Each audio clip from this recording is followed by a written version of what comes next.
Welcome back to Old War Stories with Uncle Jay. This one is entitled Picnic Party. This harks back to about 1984. I was 5 years old.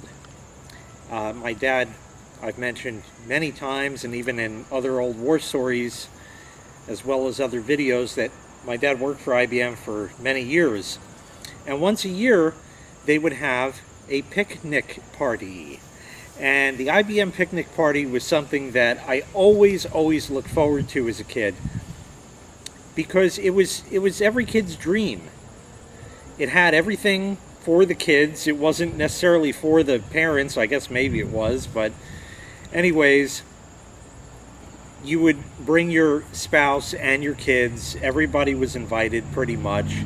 I think my grandmother went with us once or twice, and it was up in Glen Cove, New York, up on the North Shore. There was a beach there. You could go swimming. One year we did, I think. But the beach there, the sand is very, very rocky on the North Shore of Long Island, so it's not nice to walk on. You think of those nice sandy beaches and that, we have them here. They're on the South Shore, where I am. But on the North Shore, it's very rocky. That's just the terrain and how it is. There was a gazebo there, and they had a building. I don't know how to explain it. Basically, the long and short of it is, I remember we'd get in the car, we start driving, and we finally get up into these nice rolling hills and stuff, and we're on this nicely paved road, and we go into this place, and there we are, and my dad would check in with the guy there, and he's like, yep, park over there, and then we'd start walking, and we'd walk, and on the way, walking, you'd pass by the popcorn guy. You want popcorn? You go to him and say, I want some popcorn, and he hands it to you. You don't pay for it. It's all paid for by the company. You keep walking. There's a cotton candy guy. All day, cotton candy. I'm 5 years old, and there's cotton candy. They had the pink one, they had the blue one, and they didn't have that tutti frutti bullshit that we need to include everybody's colors like today. Balloons with helium. Yep, they're there. You want a balloon? There's a balloon guy. Except for that one time that there wasn't. We'll get back to that a little bit later.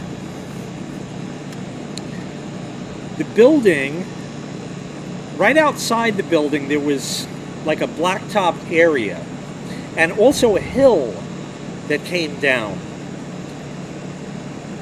As kids, see, my dad had a coworker, Fred, who had 3 kids. I think they were kind of like a year younger than my sister, so one was like my age, and then another one was even younger, and I can't remember exactly the ages, but he had 3 kids. No, 4 kids, maybe. 3 or 4, can't remember. Anyway, definitely 3 for sure. Anyhow, we would associate because we were close enough in age. And one year we thought it would be a great idea to barrel roll down the hill without a barrel. We just kind of laid down and just all the way down the hill. And when you're 5 years old, it was fun. And we did that. And then, of course, our parents came to yell at us. The food, I remember the food being great. The food was, they would get in, I don't know if they had this in-house or they hired guys, but they had guys with those like 55-gallon drum cut in half barbecues, hot dogs, hamburgers, barbecue chicken. That's all I remember. There could have been other stuff. But if you went into the building, then you could get your coleslaw, your potato salad, your macaroni salad, your this, your that, your this, your that, your this, your that, your this, your that. They had a whole spread in there, and I don't even know what was in there because I was very young. Outside the building, there was like like a breezeway. Can't really explain it. And there were picnic tables set up in there. It wasn't that large of an area, but if you wanted to sit in the shade and kind of be in with the action, that's where you would sit. And that's where we sat, along with Fred and his wife and his kids and stuff like that. Oh boy, yeah. Now, one of the things I remember specifically about this picnic party was the coolers.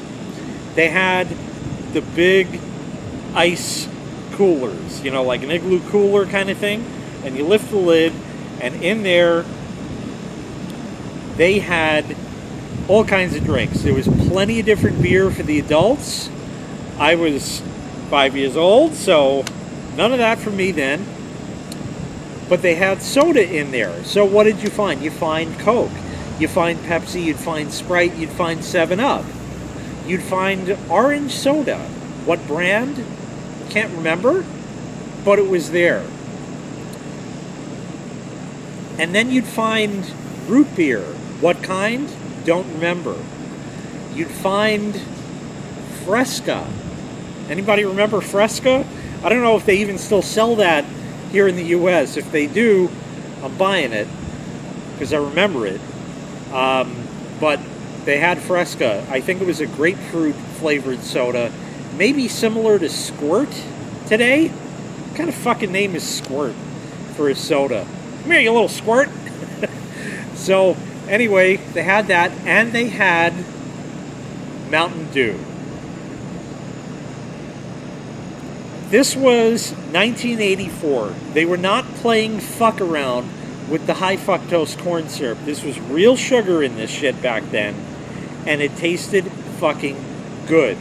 If you like your Coke, or you like your Pepsi, or you like whatever soda you like today, even your Mountain Dew today, it is shit compared to what it used to be.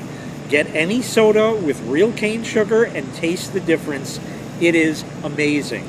But what they did is, because HFCS is much cheaper than sugar, they weaned us off of that by doing a mixture of sugar and HFCS on until we were finally weaned off the sugar and being sold the inferior product for a higher price here in the US, thanks to corporate American greed. These coolers were packed with ice. They had one of them big commercial ice machines, and that thing was running around the clock. And they would keep dumping ice in these things. And water. So it wasn't just like anybody else where you go and you're trying to fit as many beers and as many sodas in a cooler as you can, and you fit like 2 ice cubes between 4 cans, and that's about the best as it gets. No, it was tons of ice and tons of water, which was some melted ice, yes, but it allowed the cans and bottles to float around. It also allowed for complete and total surface area coverage of the water that is pretty much at the point of freezing or just a little above, and it made for the coldest, best tasting Mountain Dew I have ever had in my entire life. Absolutely amazing, amazing stuff. I remember the barbecue chicken was fantastic. They had a DJ, and the DJ would play all your hits that you would hear at some sort of function like that of the day. You'd hear Celebrate by Kool and the Gang, YMCA, you know, all those tunes, you know what I'm talking about. So they do that for the adults and that. And then they had little relay races for the kids where the guy, I remember there was one time, I didn't participate in this, I didn't feel like it, or I didn't want to be out in the sun, it was really hot, or I don't know. So I kind of sat there, and the guy had a wireless microphone. Yes, back in '84, they certainly existed. And he went down, it was kind of like down a hill, and I remember him talking, Sally is in the lead. And the speakers, he had, I think, Peavey brand, Peavey speakers, and these things were boom, boom, you know, Sally is in the lead. It was really pushing. So it was really pumping. I remember that. And again, like I said, you want a popcorn, you go get it. You want cotton candy, you go get it. You want a balloon, you go get it. They had a bouncy castle or a bounce house or one of them blow-up things that you could jump in as a kid, and that was awesome. Always looked forward to that, and that was a hell of a lot of fun.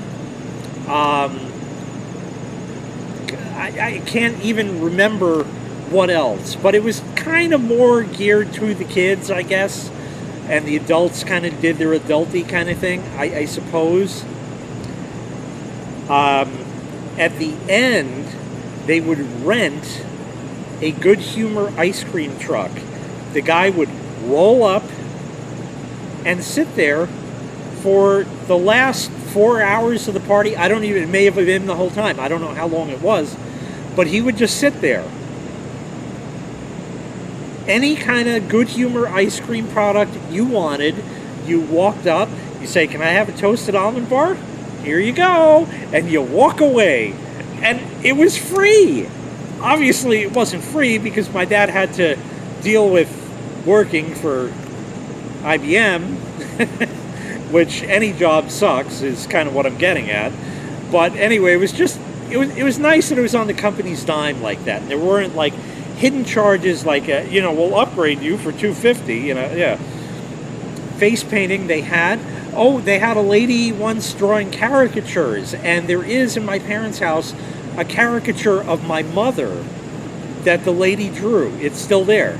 Yep, that would have been nice. I'll have to save that when she's dead, just because it's kind of unique. What else? What else? What else? I think that kind of covers the bulk of it. I have not forgotten about the helium tank, which is kind of a, maybe a little bit of a morbid story, which we'll get to in a minute. But the main point of that was back in 1984. I don't know why. I considered 1984 to be the best year of my life that has ever happened. And I remember 1994 was not a bad year. Was it as good as 84? You'll never hit that again. 2004, not bad. 2014, also not too bad, if my memory serves me. So the years ending in the 4 were pretty good years. And I've spoken to some other people, and they tend to concur that that is generally what happened to them as well. It's superstition, made up stuff, possibly. I don't know if there really is something to it, but I have found that years ending in a 4 are good years. So I am hoping and praying that 2024 is going to be one of those great years again, like 1984 was, because after this 2022, everybody said 2020 was the worst year, where we had Calderona. I'm sorry, 2022, this has been the worst year. Calderona or no Calderona, we're now feeling the effects. Whether you got Calderona or not even talking about. If you did, I'm sorry. If you didn't, it's coming around maybe. We are feeling the effects of it with inflation. Quick example, XJoe81X. He emailed me yesterday and said that he needs ink for his printer. And he has an inkjet printer from back in the day that he stole from me, but it's whatever. It's okay. I don't need it. And he's been using it. And a couple of years ago, there was a power outage or something, and it gets technical and complicated. When the printer was turned back on, it has to recalibrate the scanner, but it couldn't. And it was making all sorts of grindy noises and bad stuff. So my phone rang, and I went over there and I fixed it, or told Joe what to do to fix it, while I stood there and watched while he did the work. And that obviously fixed it, because Jay,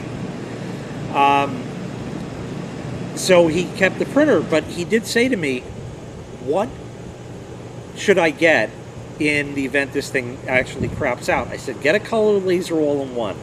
Well, when I left Tiny Middle, I bought one, was $369, I think, for a printer, scanner, copier, fax, color laser from HP. The same kind of machine today, $879. It went up $510 in 5 years. Technology gets cheaper as it's been out, so that is absolute robbery. Like I said, we're just starting to feel the effects. Food prices, gas prices, technology prices, yeah, they're not coming down. Not for a long time. That might not be till 2026 or 2027, if it even happens, that they're back down to somewhat normal levels. So I am hoping, though, that 2024 is going to be a great year. Something about that year, the picnic party was great. I remember hanging out in my parents' backyard, and the sun was strong. Every day was a nice, sunny, happy day. Birds were always singing. It just was a very nice feeling. I don't know how else to really explain it, but I'm really hoping that 2024 is going to bring that. But let's get back to the helium tank. Remember how I said you could walk up and get a balloon? You could at any time. Until the guy that fills up the balloons went on break. And my sister and myself and Fred's kids wandered over to that.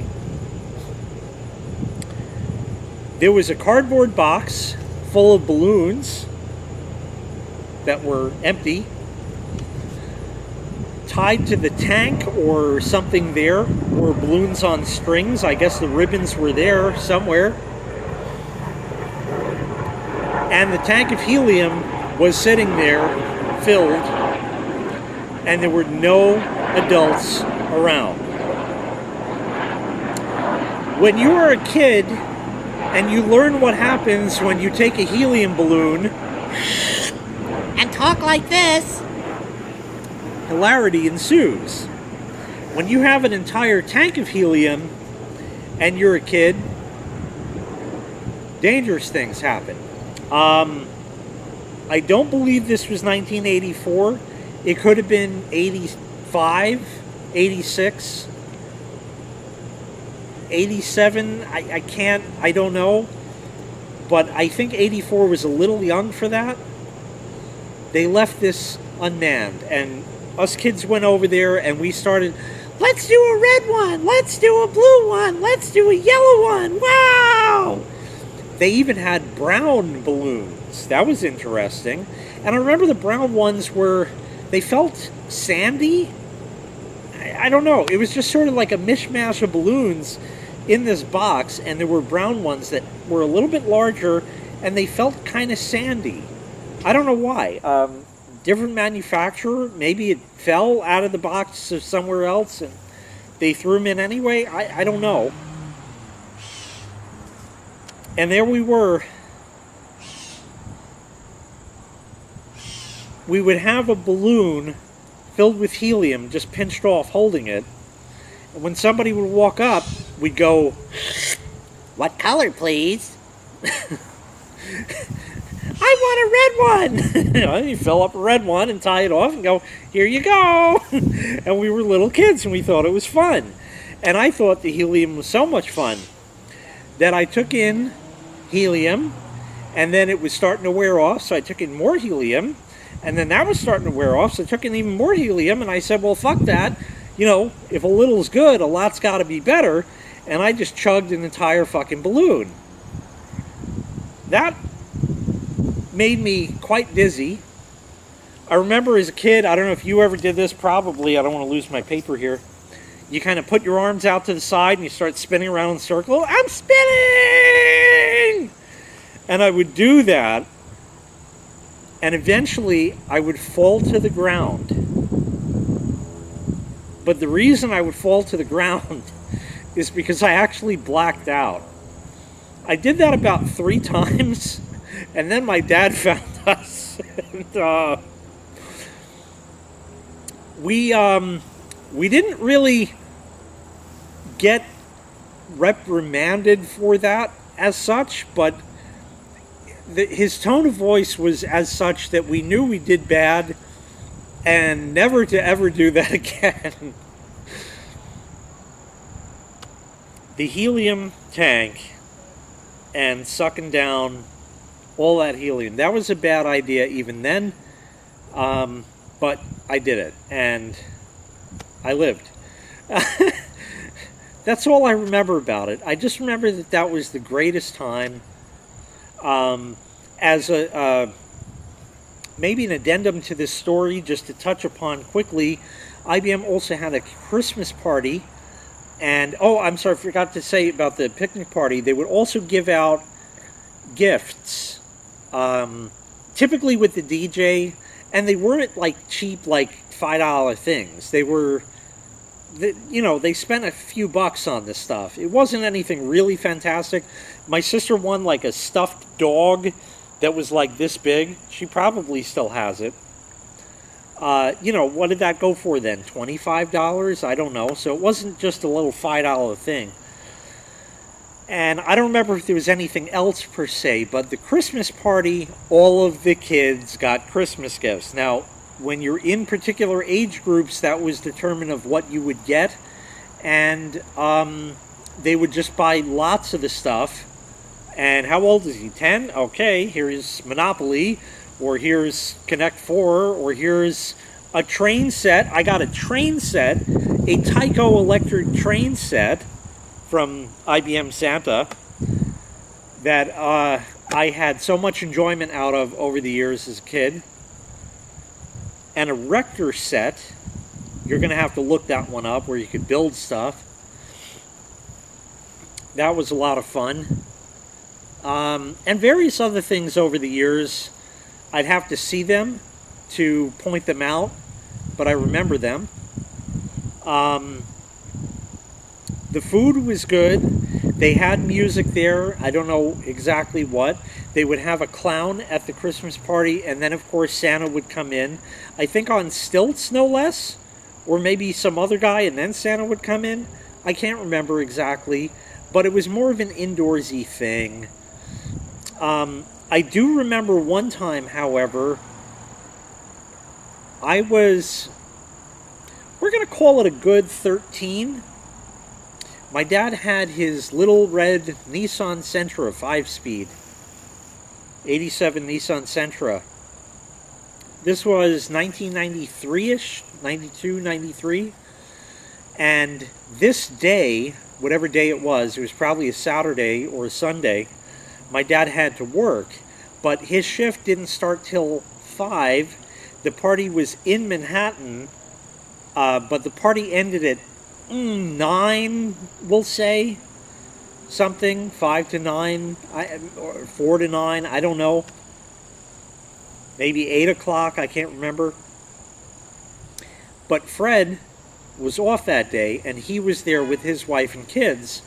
And because Fred happened to live in the very next town, he asked Fred if he'd be so kind as to drive me back home, because my dad had to work and he wouldn't be getting out till 1, 2 in the morning.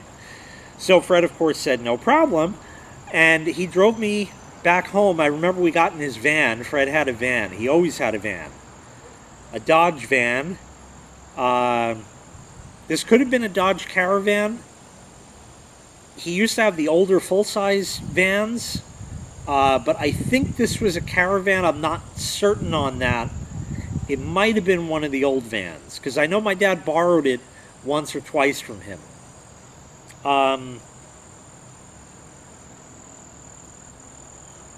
The only thing I remember about that is Fred put the radio on, and the volume knob was crackly, and he had to play with it.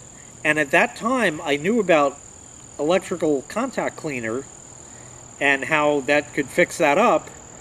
And it's funny because here was Fred, the IBM tech, and the radio knob is crackly. I guess, you know, like they say, plumbers have the leakiest plumbing, mechanics drive the crappiest cars, and of course the quintessential, the shoemaker's daughter goes without shoes. That is pretty much the deal that I remember. Every single one of those parties, whether the Christmas party or the picnic party, were fantastic. I will never forget them in all of my years. I like the picnic party better, just because I kind of like the food more. I love barbecue, so it was, you know, that kind of stuff. And I remember that. It was a great time. And here's to 2024, hopefully, God willing, or atheist willing, whatever you want to say, will be better than 2022. And what 2023 will bring, probably nothing that great. Anyway, that is going to wrap up this episode of Old War Stories with Uncle Jay. Thank you very kindly for watching. I greatly appreciate it. Make sure you click like, make sure you click subscribe, and take care. We'll see you next time. Bye-bye.